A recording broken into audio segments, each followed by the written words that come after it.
Assalamualaikum warahmatullahi wabarakatuh. Selamat pagi ya, saudara-saudara sekalian. Kita masuk ke semester 2 untuk yang bab yang kedua mengenai fisika, yaitu mengenai pencemaran lingkungan dan energi alternatif. Untuk pertemuan kali pertama ini kita akan membahas aktivitas ke-2.1 pada halaman 64 ya, yaitu memahami bentuk-bentuk energi. Nah, sebagaimana kita ketahui, Pak Jul berikan dulu ya ilustrasi sekilas beberapa jenis energi beserta rumusannya yang perlu kalian ketahui. Yang pertama adalah energi potensial, atau biasanya disimbolkan dengan EP. Nah, itu memiliki rumusan massa dikalikan gravitasi dikalikan dengan ketinggian.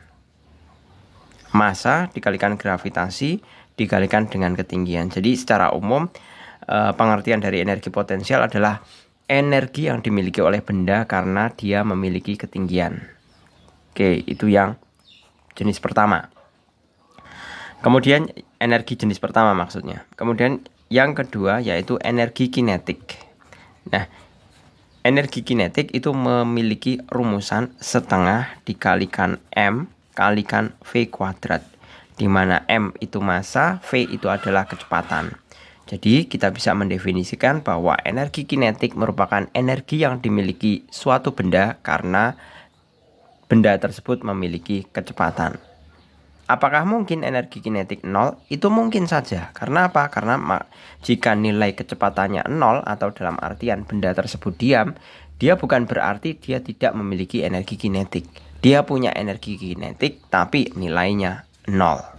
Jadi V sama dengan 0, itu bisa dikatakan benda diam. Apakah dia memiliki energi kinetik? Punya, yaitu EK sama dengan setengah kalikan M dikalikan 0 kuadrat sama dengan 0 Joule. Seperti itu. Kemudian energi yang ketiga yaitu energi yang diperoleh dari kalor ya, energi kalor. Energi kalor yang dirumuskan sebagai Q sama dengan M kali C kali delta T. Manakala MC-nya tidak diketahui, berarti mestinya adalah Q sama dengan C dikalikan delta T. M itu massa, C itu kalor jenis, delta T itu kenaikan suhu. C besar itu adalah kapasitas kalor. Kapasitas kalor.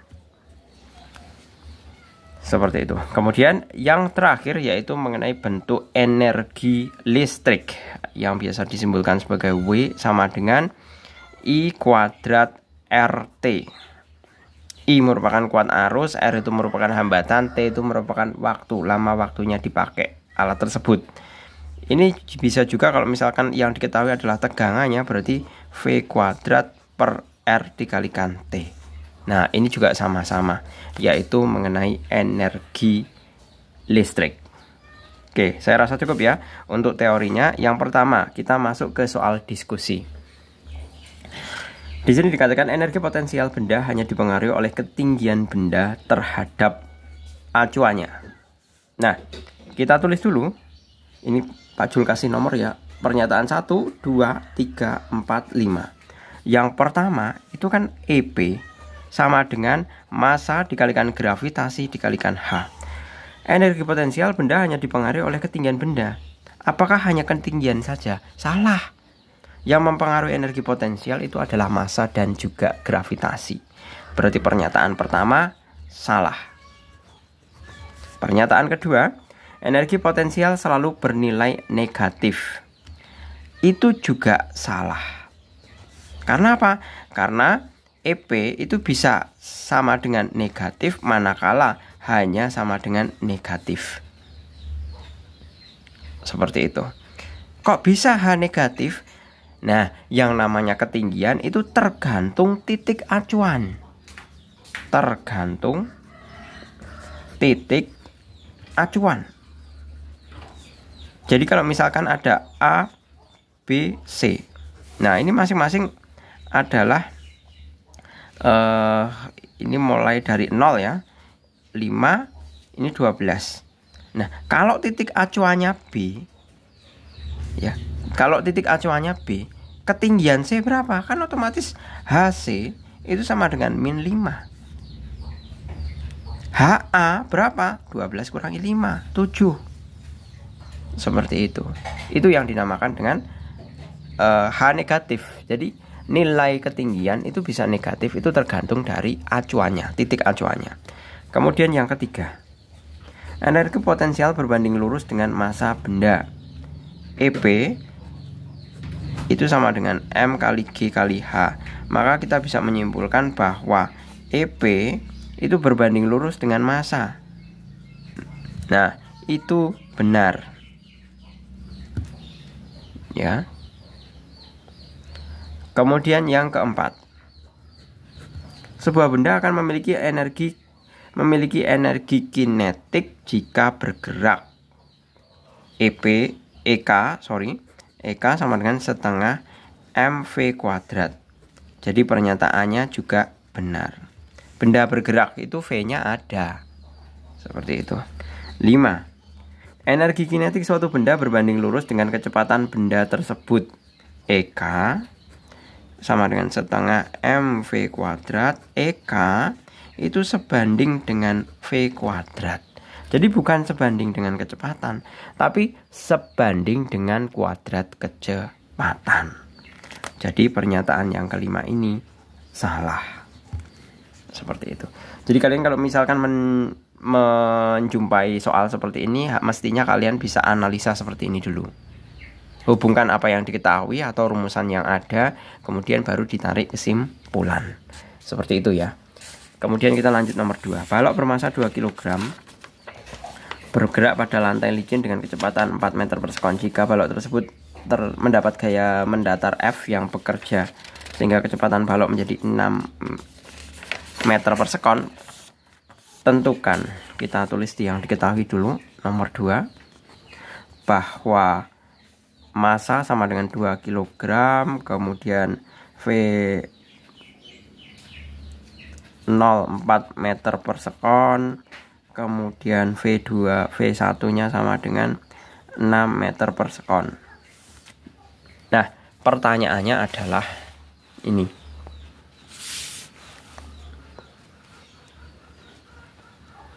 Pertanyaannya adalah energi kinetik awal. Berarti sama saja EK awal ya. EK1 sama dengan setengah MV0 kuadrat. Ini pakai 1, ini pakai 2 aja. Nah, seperti ini. Sama dengan setengah kali 2 kali 4 kuadrat. Sama dengan 16 Joule. Kemudian yang B, energi kinetik balok pada keadaan kedua. Energi kinetik balok pada keadaan kedua itu kan berarti kecepatannya pada saat 6 meter per sekon. Berarti sama dengan setengah kali M kali V2 kuadrat sama dengan setengah kali 2 kali 6 kuadrat. Coret-coret 6 kuadrat 36 Joule. Perubahan energi kinetik mudah saja, berarti sama saja delta EK itu sama dengan delta EK2 dikurangi delta EK1 sama dengan 36 Joule dikurangi 16 Joule sama dengan 20 Joule. Clear. 3 buah benda yang memiliki massa sama, yaitu 5 kg berada di titik yang berbeda seperti gambar tersebut. Jika G sama dengan 10 meter per sekon dan digunakan titik A sebagai acuan, nah titik A nya acuannya, maka kita bisa identifikasi yang diketahui bahwa M sama dengan 5 kg, kemudian G sama dengan 10 meter per sekon. Kita bisa tuliskan sebagai HA, HB, HC ya.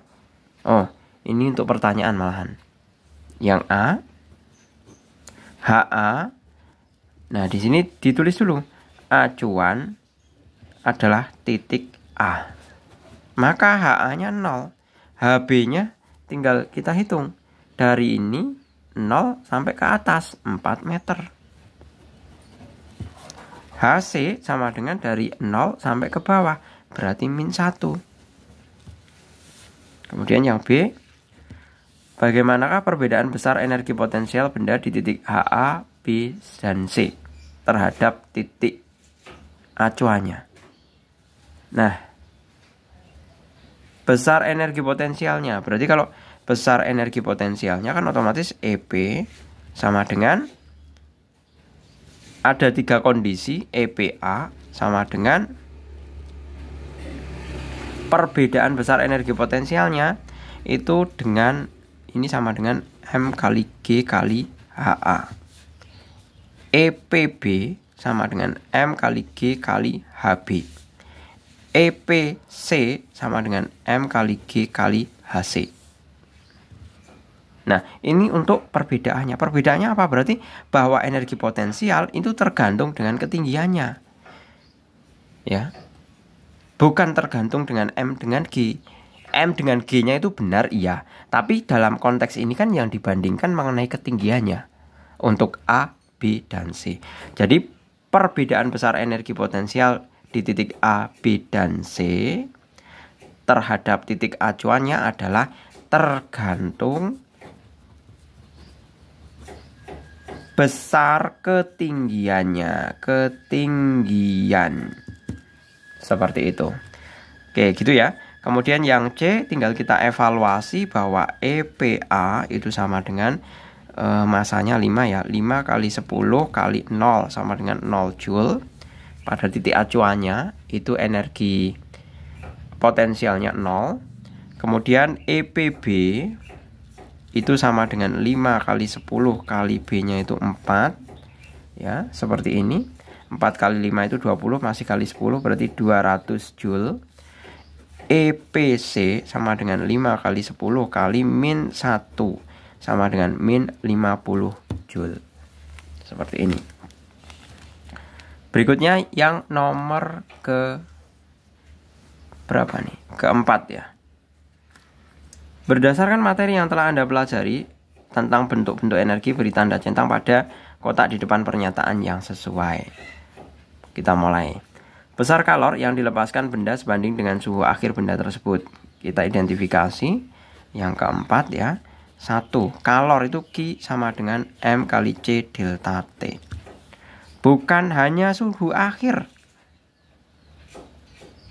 Lebih tepatnya adalah delta T, selisih suhu. Jadi bukan sebanding dengan suhu akhir, tapi sebanding Q itu sebanding dengan delta T. Delta T itu apa? Selisih suhu. Jadi bukan suhu akhirnya.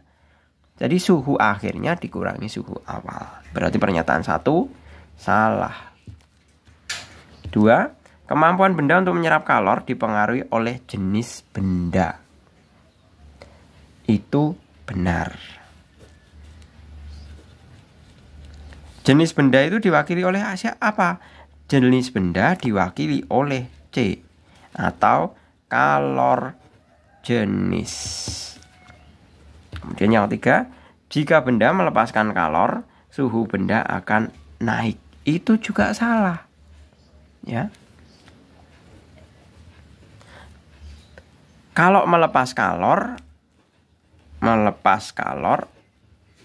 itu bakalnya suhu benda turun.